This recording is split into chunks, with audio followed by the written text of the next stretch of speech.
Dans cette séance, nous allons essayer de résoudre un problème de calcul des structures par élément fini sur le logiciel RDM6. Donc les données du problème sont une géométrie. On va prendre une plaque de géométrie carrée égale à 100 mm, de côté égal à 100 mm. Un matériau, c'est-à-dire un acier de modèle de Young E égale à 2,1 10 puissance 5 mégapascal, coefficient de Poisson 0,3, limite élastique sigma E égale à 300 mégapascal. Chargement et conditions aux limites, une répartition de charge linéaire sur le côté supérieur avec Fy égale à moins 1 newton par millimètre, un déplacement nul suivant Y sur le côté de bas ou bien sur la face inférieure.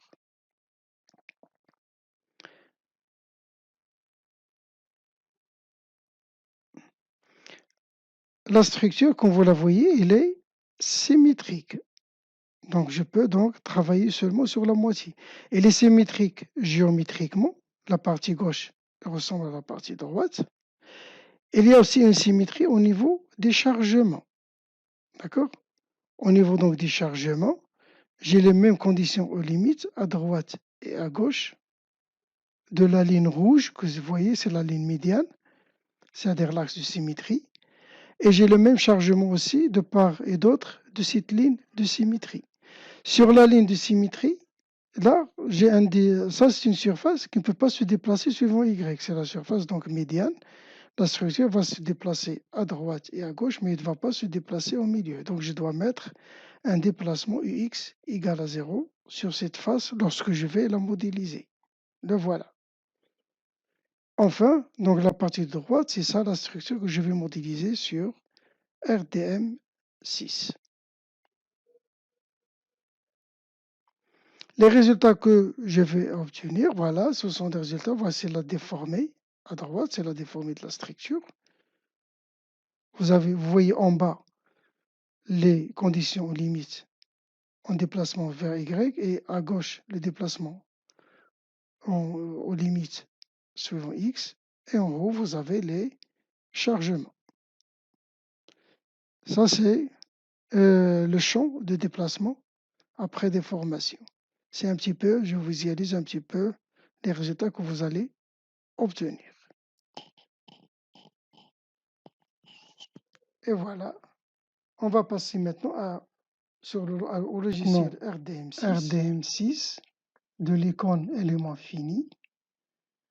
Voilà, vous allez voir donc cette fenêtre.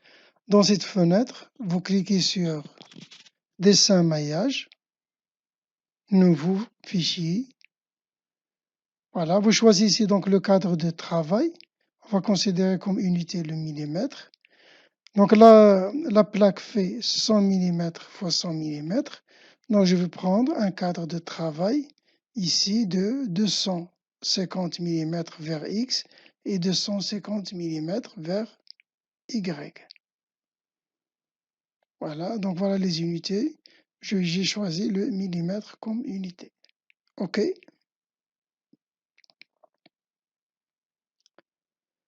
Donc maintenant, je vais créer les nœuds pour créer la structure. Je vais choisir donc nœud par les coordonnées cartésiennes. Le nœud 1 de coordonnées 100 suivant l'abscisse X et 100 suivant l'abscisse Y. Le deuxième nœud du rectangle sera 150 et 200. Ici, donc, je vais dessiner un rectangle. Je vais lier maintenant les nœuds.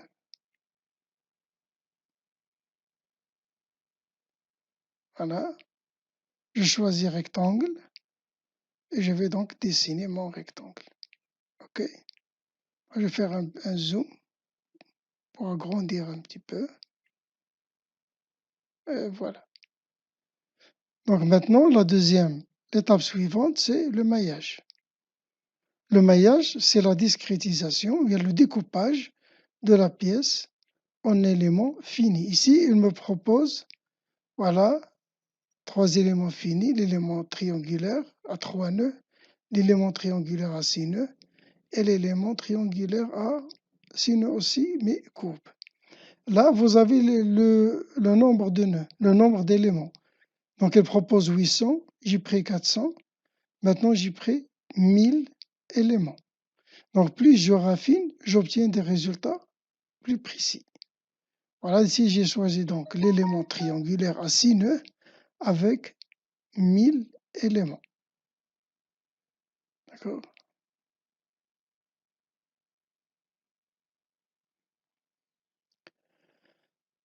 Donc, maintenant, je vais créer mon étude élastique.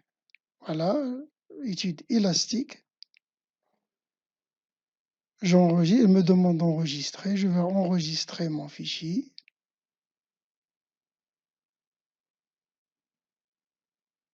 Sur le nom plaque. Il me demande de choisir. Voilà, contrainte plane, déformation plane ou bien problème de révolution axissymétrique. J'ai choisi contrainte plane. J'affecte le matériau, je suis les mêmes étapes dans tous les cas. Donc je vais choisir un matériau, j'ai défini mon matériau, c'est un acier avec 300 mégapascales de limite élastique. Voilà, OK.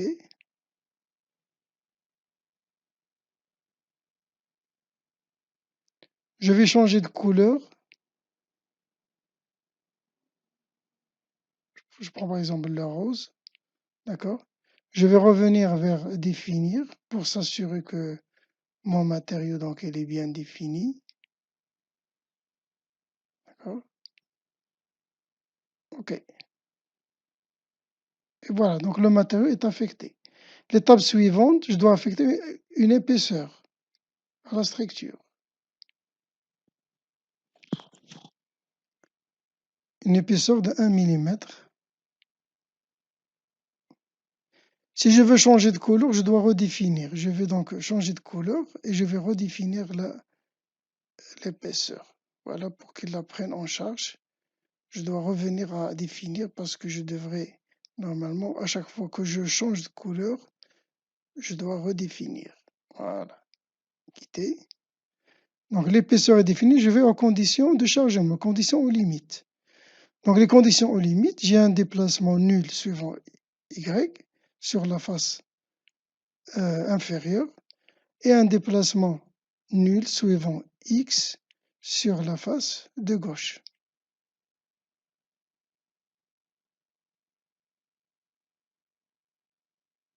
Un zoom pour agrandir, pour pouvoir sélectionner facilement. Donc, je vais zoomer sur la face inférieure, voilà, pour que je puisse voir où mettre le curseur, la sélection. Donc la sélection, ça ne doit pas être sur un nœud, ça doit être sur un trait pour qu'il prenne toute la structure.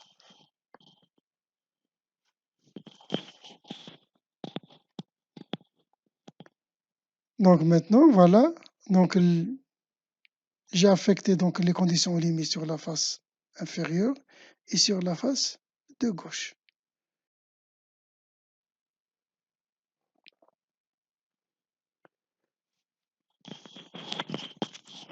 Bon, ce qui reste maintenant, c'est d'appliquer la charge linéaire FY sur la face supérieure de la pièce.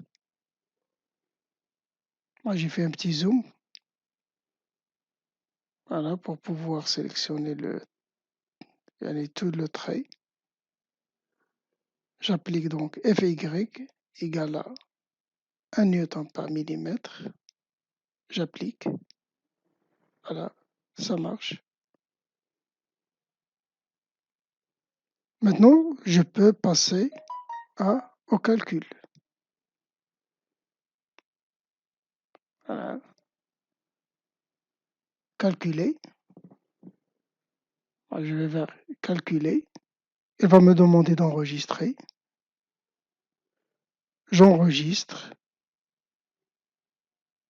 Voilà, j'enregistre selon plaque. calcul est terminé. Voilà, il présente la déformée de la pièce. Ça, c'est la déformée.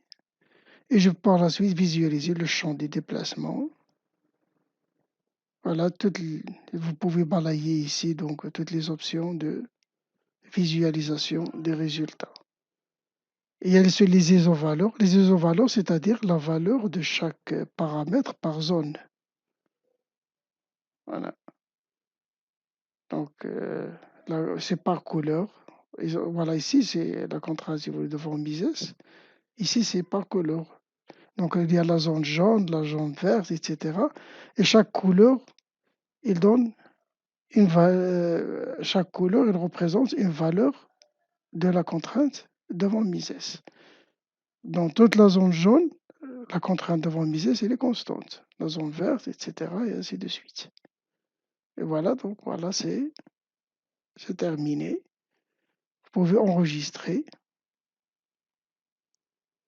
Donc la démarche reste la même, quel que soit votre problème. Donc toujours le dessin maillage, les conditions limites, etc.